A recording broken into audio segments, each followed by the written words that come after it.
Professional CV হতে হবে 2 পেজের। সো এই 5টা টিপস ফলো করে আপনার সিভিকে 2 পেজের বানিয়ে ফেলুন। নাম্বার 1, আপনার সিভিতে যেগুলো আননেসেসারি ইনফরমেশন আছে সেগুলোকে রিমুভ করে ফেলুন। যেমন আপনার বিভিন্ন রকমের পার্সোনাল ইনফরমেশন যদি থেকে থাকে রিমুভ করে ফেলুন। নাম্বার 2, রিজুমিতে একই কাজ যতবার রিপিটেডলি লিখেছেন সেগুলোর থেকে একটা রেখে বাকিগুলোকে রিমুভ করে ফেলুন। নাম্বার 3, আপনার যদি এরকম হয় যে আপনার রিজুমিটা আননেসেসারি জেডি দিয়ে ভরপুর, তাহলে এই জেডি গুলোকে রিমুভ করে সেই জায়গাগুলোতে আপনি অ্যাচিভমেন্ট লিখুন। নাম্বার 4, আপনার যে ফন্ট আছে, যে ফন্ট সাইজ আছে, সেই ফন্ট সাইজ এবং টোটাল ফরম্যাটিংটাকে এমন একটা ফরম্যাটটা সিলেক্ট করুন যাতে করে আপনার 2 পেজের ভিতরে যেন সব ইনফরমেশনগুলো চলে আসে।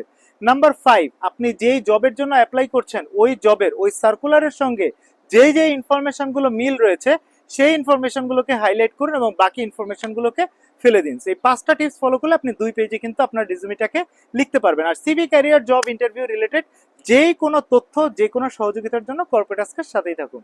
ধন্যবাদ।